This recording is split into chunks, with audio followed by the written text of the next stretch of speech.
అలానే ఎంసీస్లో ఓటర్స్ ఎక్కడైనా ఒకే స్లోగన్కి లొంగుతారు. దానికి ఉదాహరణ ఫ్రీ బస్. తెలుగు రాష్ట్రాల్లో ఫ్రీ బస్ ప్రాచుర్యం ఉంది గత ఎన్నికల్లో. ఇది ఇప్పుడు అమెరికాలో బలంగా వినిపిస్తుంది. అంతేకాదు అద్దె నియంత్రణ చట్టం, దీన్ని ఒక అస్త్రంగా ప్రయోగించారు అమెరికాలో. ఎవరు? జహ్రాన్ మమ్దాని. ఈయనే ఇక్కడ కనిపిస్తుంది, జహ్రాన్ మమ్దాని.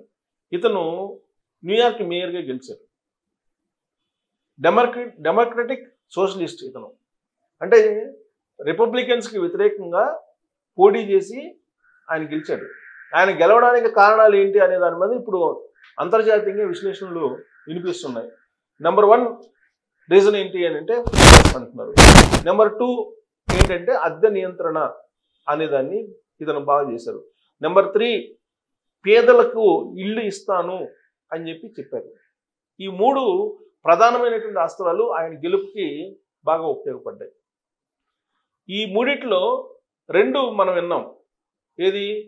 ఫ్రీ బస్ విన్నాం, అలాగే పేదలకు పక్కా గృహాలు నిర్మించేస్తాం. ఇది ప్రతి ఎన్నికల్లో ఒకరిని మించి ఒకళ్ళు, మనం కూడా, మన నాయకులు కూడా, ఇక్కడ ఉన్నటువంటి పార్టీలు కూడా మేనిఫెస్టోలో పెట్టాయి. ఒక అంశాన్ని మాత్రం మేనిఫెస్టోలో పెట్టాల. ఏంటంటే అద్దె నియంత్రణ చట్టం. ఈ అద్దె నియంత్రణ చట్టాన్ని ఖచ్చితంగా అమలు చేస్తానని చెప్పి జహ్రాన్ మమ్దాని చెప్పారు. న్యూయార్క్లో ఆయన గెలవడానికి రిపబ్లికన్స్ని కాదని డెమోక్రాటిక్ సోషలిస్ట్ గెలవడానికి ప్రధానమైనటువంటి కారణం అద్దె నియంత్రణ చట్టాన్ని మేనిఫెస్టోలో పెట్టడం. ఆయన ఒక పెద్ద స్లోగన్గా తీసుకోవడం దాన్ని. దానికి కారణం ఏంటి? ఎందుకు ఆయన వైపు మొగ్గు చూపారు? ఎందుకు సానుకూలంగా స్పందించారు ఆయన వైపు అని అంటే, మీరు ప్రపంచంలో ఉండేటువంటి ఏ సిటీస్నైనా తీసుకోండి, న్యూయార్క్ తీసుకోండి, వాషింగ్టన్ తీసుకోండి, లేదా మన దేశంలో ఉండేటువంటి ముంబైని తీసుకోండి, ఢిల్లీని తీసుకోండి, హైదరాబాద్ని తీసుకోండి, బెంగళూరుని తీసుకోండి, మేజర్ సిటీలు, మెట్రోపాలిటన్ సిటీస్ ఏవైతే ఉన్నాయో ఆయా దేశాల్లో, ఆ మెట్రోపాలిటన్ సిటీస్లో అద్దెలు ఇష్టానుసారంగా పెంచుకుంటూ పోతున్నారు. అలా పెంచడానికి లేదు, దానికి ఒక చట్టం ఉంది.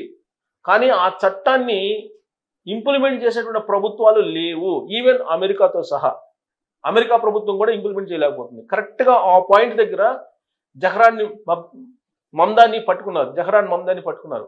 ఈ జహ్రాన్ దీన్నే ప్రచారం చేశారు. కారణం ఏంటంటే హౌస్ హోల్డ్స్ చాలా తక్కువ ఉంటారు ఏ సిటీలో అయినా. ఎగ్జాంపుల్ హైదరాబాద్లో తీసుకుందాం. హైదరాబాద్లో హౌస్ హోల్డ్స్ తీసుకుంటే రెంట్కు ఉండేటువంటి వాళ్ళ సంఖ్యతో పోల్చుకుంటే చాలా తక్కువ హౌస్ హోల్డ్స్. కానీ రెంట్కు ఉండేటువంటి వాళ్ళే ఎక్కువ. హౌస్ హోల్డ్స్ చాలా తక్కువ ఉంటారు. ఈ హౌస్ హోల్డ్స్ ఏం చేస్తారంటే డిమాండ్కి తగిన విధంగా రెంట్లు ఇష్టానుసారంగా పెంచుకుంటూ పోతారు. అది చట్టవిరుద్ధం, పక్కాగా చట్టవిరుద్ధం ఇది. అందుకే అద్దె నియంత్రణ చట్టం అనేది ఒకటి ఉంది, దాన్ని ఇంప్లిమెంట్ చేస్తానని చెప్పి ఎప్పుడైతే జహ్రాన్ చెప్పారో, న్యూయార్క్లో ఉండేటువంటి పేదలు ఎవరైతే ఉన్నారో, రెంట్లు కట్టలేనటువంటి వాళ్ళు జహ్రాన్ వైపు మొగ్గారు. అందుకే జహ్రాన్ గెలిచారు. జనరల్గా అద్దె నియంత్రణ చట్టం ఎందుకు పెడతారు?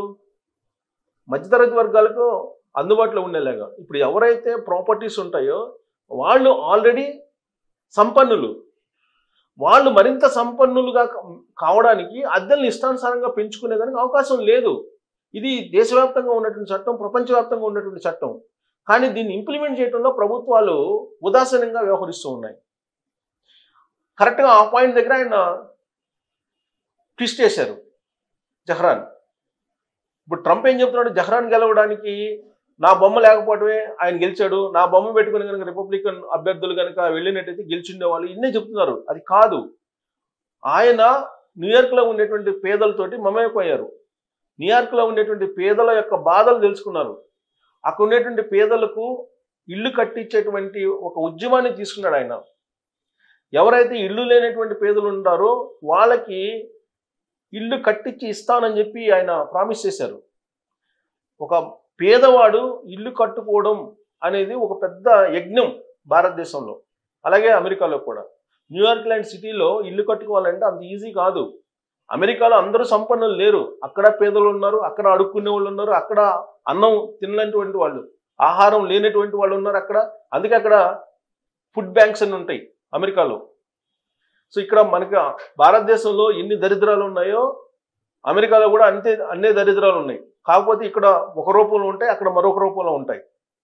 భారతదేశంలో కూడా ఇప్పుడు మెట్రోపాలిటన్ సిటీస్లో మీకు అద్దె నియంత్రణ చట్టం ఉన్నప్పుడు ఈ ప్రభుత్వాలు ఎందుకు దాని మీద కాన్సన్ట్రేషన్ చేయలేకపోతున్నాయి? ఇప్పుడు అమెరికాలో న్యూయార్క్లో మేయర్గా గెలిచినటువంటి జహరాన్ని చూసిన తర్వాత ఖచ్చితంగా రాబోయేటువంటి రోజుల్లో అద్దె నియంత్రణ చట్టాన్ని మేనిఫెస్టోలో మన వాళ్ళు కూడా పెట్టే అవకాశం ఉంది. ఇప్పుడు మన వాళ్ళు మేనిఫెస్టోలో పెట్టినటువంటి ఉచిత బస్సు పక్కా గృహాల స్కీమ్ ఏదైతే ఉందో దాన్ని జహరాన్ అడాప్ట్ చేసుకున్నారు. అక్కడ చేసుకొని ఆయన విజయం సాధించారు. అక్కడ విజయం సాధించడానికి 3 కారణాల్లో ఒకటి అద్దె నియంత్రణ చట్టం.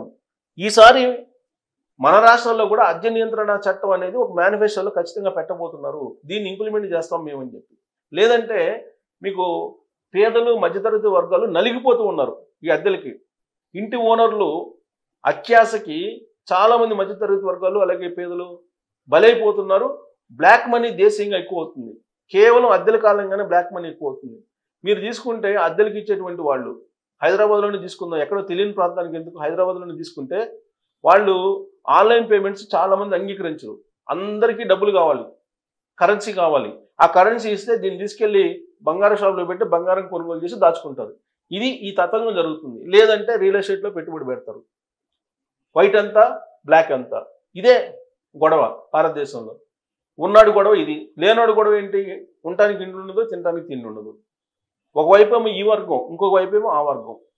ఇప్పుడు బలపడుతున్న వర్గం ఏంటంటే సంపన్న వర్గాలు బలపడుతున్నారు. అందుకే రీసెంట్గా వచ్చినటువంటి సర్వేలో కూడా 60%, 62% సంపద 1% కుబేరుల దగ్గరికి వెళ్ళిపోతుంది. ఇది రాబోయేటువంటి రోజుల్లో 70%కి వెళ్ళిపోయే అవకాశం ఉంది. మిగతా 30%, 99% మంది ప్రజలు పంచుకోవాల్సి వస్తుంది. ఇది ప్రమాదకరం.